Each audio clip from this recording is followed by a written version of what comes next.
Agent Mahar here.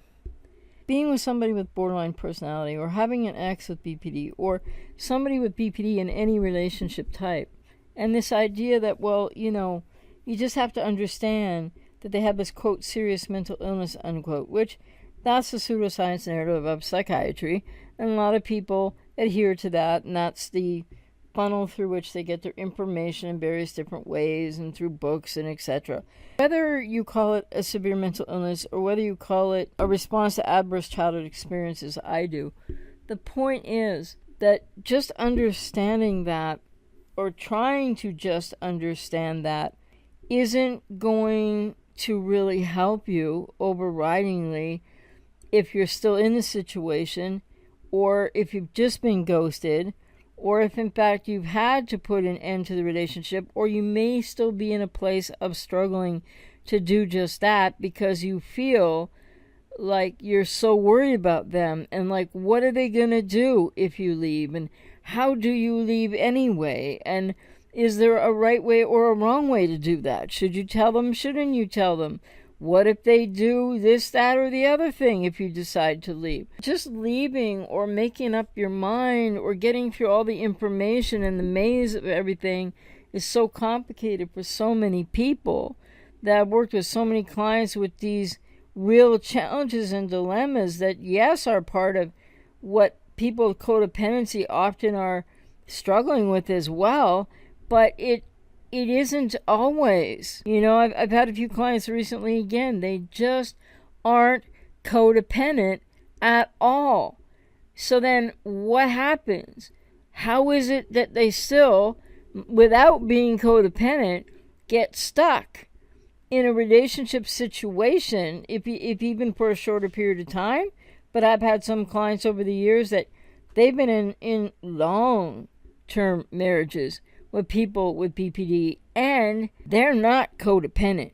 So the thing is, this idea that you can just accept, or when you finally figure out enough in an intellectual understanding, well, this person has borderline personality, and so that means that they just can't help it. They can't be intimate emotionally or reciprocate feelings, and they can't do this and they can't do that, and they don't understand this and they don't understand that, which is true if they're especially untreated or not extremely well treated. And then there's many people on many different iteration and journeys, pathways and journeys to BPD recovery. So they're in different stages and phases of BPD recovery, which is not going to look the same for every person with BPD. So does it really help you to understand intellectually, is what most people's understanding truly is about for quite a while, when needing to heal and process this relationship, or that just ended, or you got ghosted, or that you've had to divorce a BPD wife or husband, or whatever the case may be? Does understanding that they have BPD somehow make it all okay for you, or somehow put you on a trajectory to healing and recovery? No, it absolutely doesn't. And why is that? Why is that? Because you have growing, or already you have expertise in the sense of, although you may have gotten some misinformation along the way, but what you understand about BPD. You've researched it. You've watched a ton of videos all over, YouTube. You've looked at blogs. You've read books. All of that clients report to me, and they know that the person has BPD. But why do people come to work with me after these relationships, or when they're trying to figure out how to leave the relationship, or should they leave the relationship, and all of the different things that are going on there for people? It is the block between how much you understand, and or with some misunderstanding from misinformation that's generally out there in a wide plethora of areas on the internet, which I'm going to try to speak more to again. But I mean, I realize when I do those videos, it's for a very small niche of people that they're really ready to hear that, and that's really going to make a difference for them. The problem and the challenge for people is that you can't just Fix this for yourself. Feel better. Get back lost. You can't get the lost time back, but you can't get your lost self back. Or you don't recognize who you are today. You've been severely wounded by this person with BPD in the relationship, whether that goes back to, your childhood or not. In most cases it does in one way or another. But the thing is, what's the obstacle to why am I saying just knowing that they have BPD and accepting that should therefore inform you way beyond that, well, okay, now just focus on yourself and heal what you need to heal. And I've said how I work with people and what I believe that healing and recovery journey is. And other people have other ideas out there, of course, and whatever they might say, and that's fine. But the thing is, you can't just go, it's not like a step 1, step 2, step 3, because it isn't a straight line process. And so much happens intellectually first, right? You understand, okay, they have BPD. Well, yes, it's good if you can accept that. Yes, it's good if you, research and find out what that is, but find out what it really is. Don't find out all the misinformation about it being this, that, and the other thing, and, that's not so helpful, at least not for a lot of people. Then there is the deeper level that takes much longer to work through, which is all of the emotions. You might have thought the relationship was quite different than it actually was, and you fell in love with somebody who isn't who they really are. So you've been loving potential. You may still feel love for this person, whether you're still with them or not, and you may still feel that love for, that potential of who maybe they should have been, if only what happened to them in childhood didn't, or who they may become if they ever engage treatment. But the thing is, lots of people aren't going to do that, unfortunately, with BPD, and that's just really unfortunate. So the thing is, just accepting that they have BPD and going, oh yeah, okay, well, of course, and that means they can't do A, B, C, D, E, F, G, and for whatever the reasons are. It's not that simple, because even though people get to that point, it's intellectual understanding.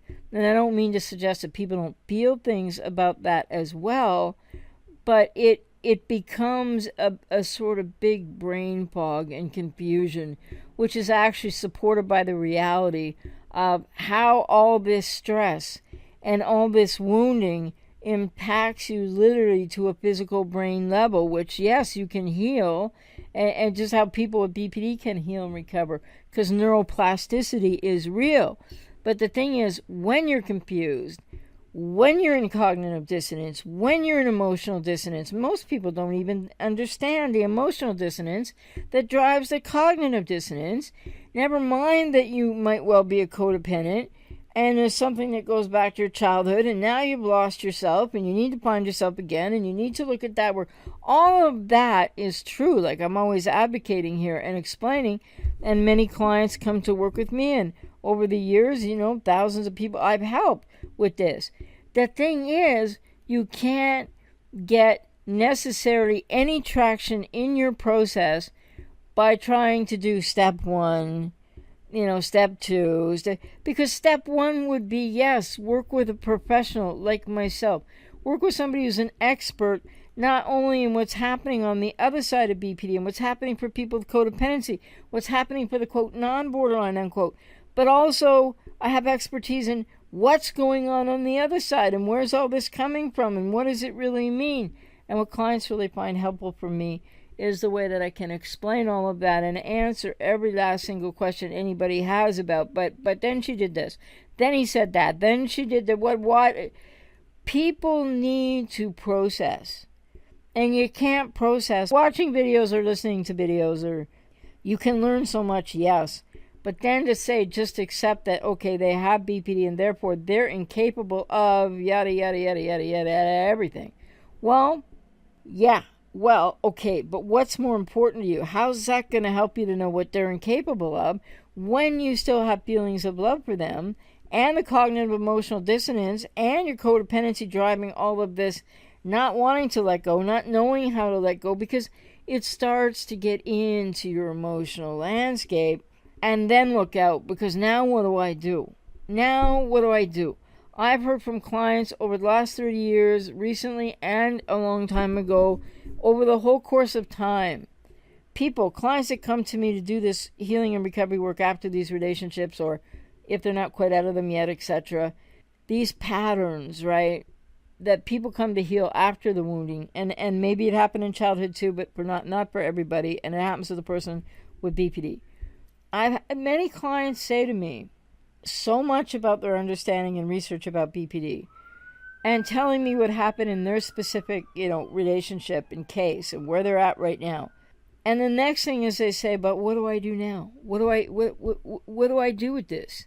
Because it's trying to get what's intellectually understood to filter into your emotional understanding, and you've lost yourself to this wounding, and it gets all much more complicated. So I think that people need to really think, and hey, my message isn't going to be for everybody, and whatever you think at the end of the day is what's most important for you. But I would suggest that just accepting they have BPD isn't really helpful for people. You might accept it, you might not accept it. You might accept it, but you might still be what-ifing it. You might accept it, but you might still have false hope. You might accept it, but you do not want to give into it.